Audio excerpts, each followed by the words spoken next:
Il n'existe aucune autorité biblique pour changer le jour de repos et d'adoration du sabbat du 7e jour au dimanche.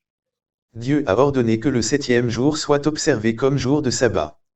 La majorité des dictionnaires ou encyclopédies, y compris le 10e tirage du Larousse, 1962, indiquent que le samedi est le 7e jour de la semaine, alors que le dimanche est le premier jour de la semaine. Toutefois, au début des années 80, le comité de rédaction du dictionnaire Larousse décida d'indiquer le dimanche comme le premier jour, simplement, pour faciliter les échanges internationaux. Le 7e jour, selon le calendrier de Dieu, est et a toujours été le jour du sabbat. Bien que les hommes aient modifié les calendriers au cours des siècles, le cycle de la semaine de 7 jours est resté intact à travers l'histoire. Les jours de la semaine ont toujours gardé leur ordre particulier, le dimanche en étant le premier jour et le samedi, le 7e. Les oracles de Dieu, ces paroles et instructions divines consignées dans les Saintes Écritures y compris les 10 commandements ont été confiés au peuple juif, Romains 3, 1-2.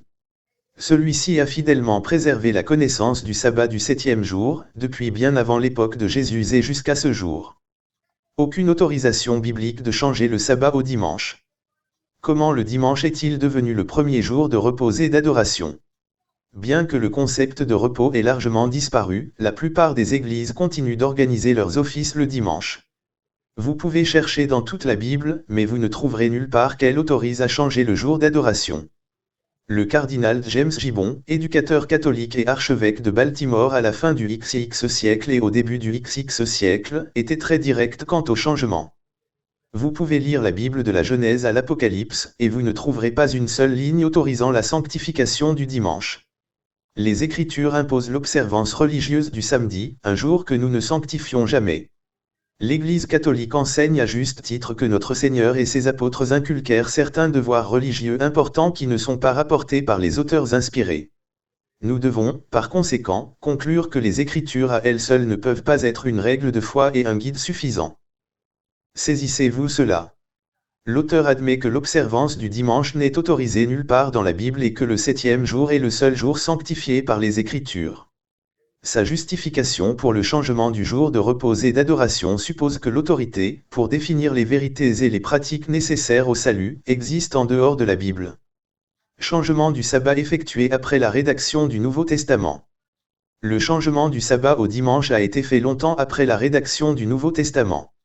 Aucune référence claire au dimanche en tant que jour du culte chrétien n'a pu être trouvée avant les écrits de Barnabas et Justin, respectivement vers 135 et 150 après. J.C. L'observance du dimanche, comme principal jour d'adoration, paraît se confirmer pendant le règne de l'empereur Hadrien, 117 à 135, qui persécuta cruellement les Juifs de l'Empire romain.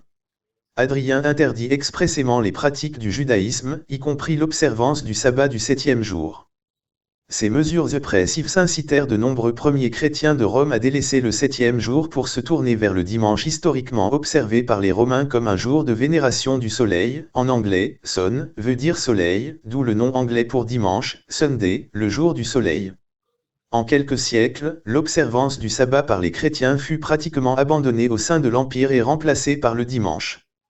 Bien que la réforme protestante ait apporté certains changements doctrinaux et administratifs, l'observance du dimanche, comme jour de repos et d'adoration, se transmet de l'Église catholique romaine aux dénominations protestantes qui ont suivi.